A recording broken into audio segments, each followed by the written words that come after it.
यीशु मसीह का प्यार। परमेश्वर के धन्य नाम की महिमा हो। प्रभात मनन के सत्र 1470 में आप सभी का बहुत ही विनम्रता के साथ स्वागत करता हूं। आज मैं मुख्य संदेश की ओर जाने के पूर्व कुछ बातें व्यक्तिगत रूप में आपसे कहना चाहता हूं। इनमें से कई बात ऐसी भी हैं जो मैं पूर्व में भी आपसे बताया हूं। प्रभु के अनुग्रह से बहुत ही छोटे उम्र में यीशु मसीह को उद्धारकर्ता और प्रभु के रूप में ग्रहण करने का भाग्य मुझे मिला है। जब मैं 8 साल के था, यीशु मसीह को अपना उद्धारकर्ता और प्रभु के रूप में ग्रहण करने की सौभाग्यता मुझे मिली है। और जब मैं 16 साल का था, मैंने पानी में यीशु मसीह की गवाही दी अथवा बपतिस्मा लिया। और केरल के लगभग 125 साल से भी पुरानी एक कलीसिया ब्रदरन असेंबली कुंभनाड का मैं सदस्य भी बना और उस कलीसिया की संगति में मेरा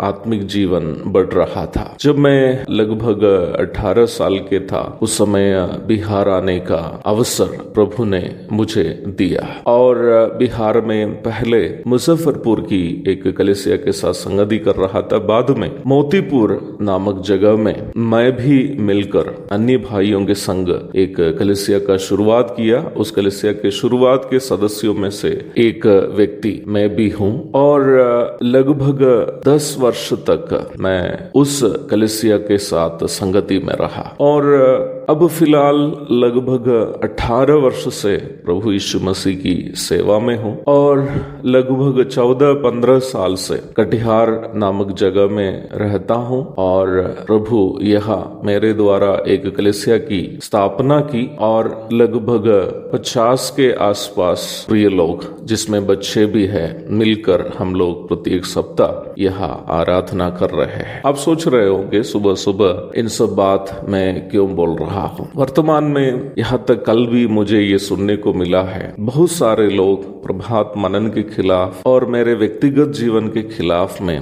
कई प्रकार के झूठे अफवाह फैला रहे हैं और इन झूठे अफवाहों के विषय में बिना जांचे कई लोग ये भी फैसला कर रहे हैं प्रभात मनन नहीं सुनना, प्रभात मनन को कलीसिया के व्हाट्सएप में पोस्ट नहीं करना। मेरे प्यारो, उसकी आजादी आपको है। मैं आपको कभी नहीं बोलूंगा, मैं आपको कभी जबरदस्ती नहीं करूंगा कि आप प्रभात मनन सुने। मैं आपको ये भी नहीं बोलूंगा कि आप प्रभात मनन को आपकी कलीसिया के व्हाट्सएप में या कोई और व्हाट्सएप में शेयर करें।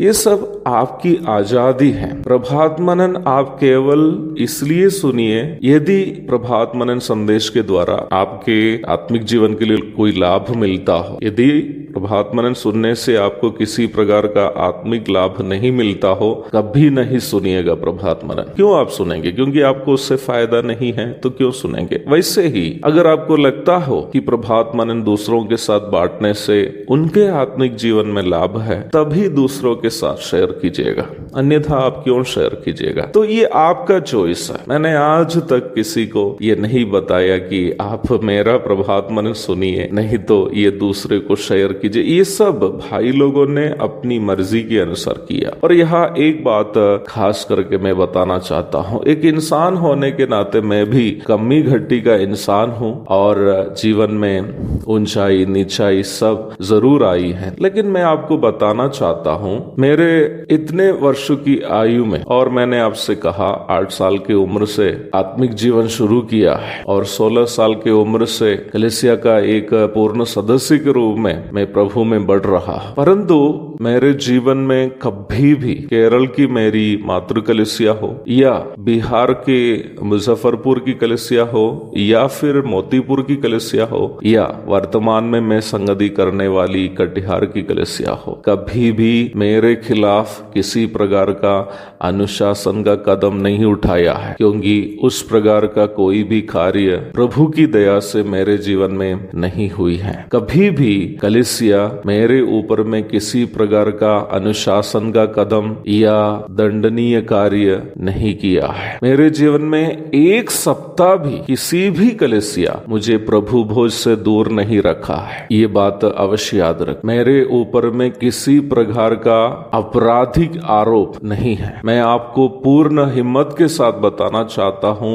दुनिया में आज तक किसी भी महिला या लड़की मेरे ऊपर में किसी प्रकार का आरोप नहीं लगाया है। आर्थिक अपराध का आरोप मेरे ऊपर नहीं है। मैंने कभी कोई कलीसिया नहीं तोड़ा है। और ये सब बात मैं कहते समय पूरे हिम्मत के साथ मैं इन बातों को कह रहा हूं, क्योंकि मैं जिन कलीसियाओं में संगति कर रहा था, उन कलीसियाओं के कई जिम्मेदार भाई लोग भी, विशेषकर मोतीपुर के कलीसिया जहां मैं सबसे अधिक समय संगति में था, उस कलीसिया के प्राचीन भी प्रभात मनन वन में है। यदि मेरे द्वारा बताई गई इन बातों के विषय में किसी को भी जांच करना हो, प्राचीनों का फोन नंबर आपको देने के लिए मैं तैयार हूं। और आप तब सोचते होंगे कुछ लोग अफवाहें क्यों फैला रहे हैं। वो इसलिए है, ना केवल प्रभात मनन जब से शुरू किया, परंतु मेरे सेवकाई के भी शुरुआती समय से मैं कलीसिया के अंदर में जो गलत बातें चल रही है, विशेषकर सेवकाई के क्षेत्र में भी, विश्वासियों से झूठ बोलकर उनको ठग कर उनके पैसे लूटना, महिलाओं के साथ छेड़छाड़ करना और दुर्व्यवहार करना, कलीसियाओं के स्वतंत्रता के ऊपर हमला करना, कलीसियाओं को तोड़ना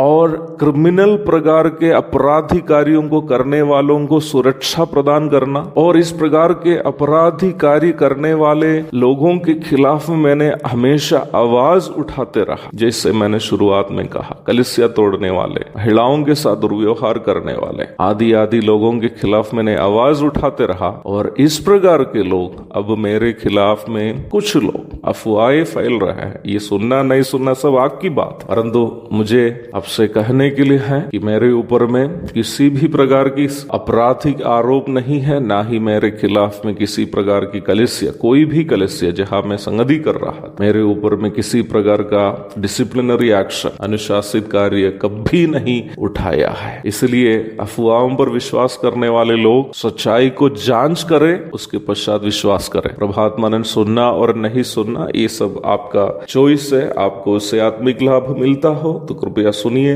अन्यथा प्रभात मनन नहीं सुनने का पूर्ण स्वतंत्रता आपको है। समय आगे बढ़ने के कारण आज का संदेश की ओर भी मैं आना चाहता हूँ। 2 तीमुथियुस अध्याय 2 पद 8। यीशु मसीह को स्मरण रख, जो दाऊद के वंश से हुआ और मरे हुए में से जी उठा, और ये मेरे सुसमाचार के अनुसार है। 7वें पद से हम समझ रखने के महत्व पर मनन किए थे। उसी विषय को जारी रखते हुए 8वें पद में प्रेरित पौलुस एक और महत्वपूर्ण तथ्य की ओर तीमुथियुस का ध्यान ले जा रहा है। सुसमाचार प्रचार एवं कलीसिया की अगुवाई की सेवा में अनिवार्य रूप में ध्यान रखने की एक बात क्या है? वो महत्वपूर्ण आध्यात्मिक सत्य यीशु मसीह को स्मरण रखना है। सुसमाचार प्रचार की सेवा हो या फिर कलीसिया की अगुवाई की सेवा करने वाले प्रभु के दास का अनिवार्य रूप में ध्यान रखने की बात यह है कि इन दोनों सेवकाई का उद्देश्य लोगों को यीशु मसीह की पहचान की ओर बढ़ाना है। प्रभु यीशु मसीह संपूर्ण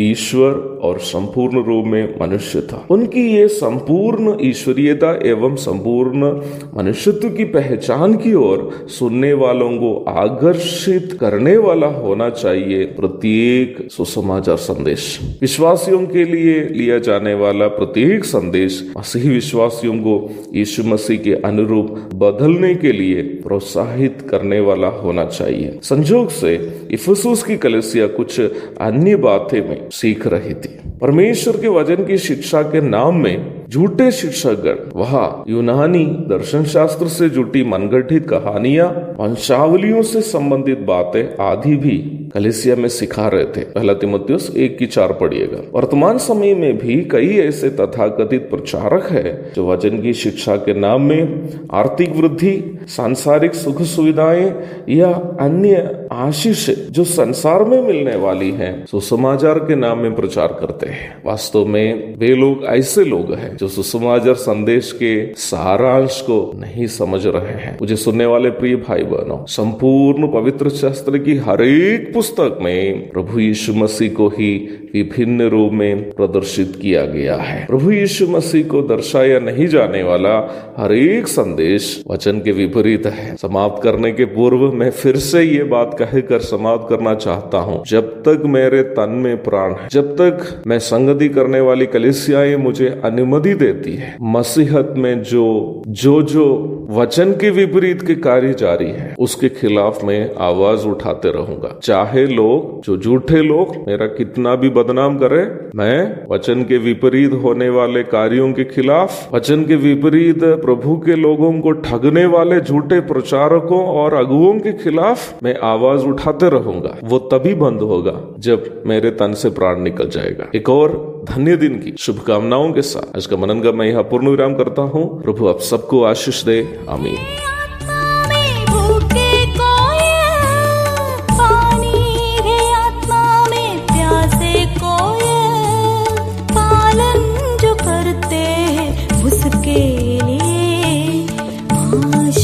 पाने का साधन है ये वचन, प्यारा वचन ईशु।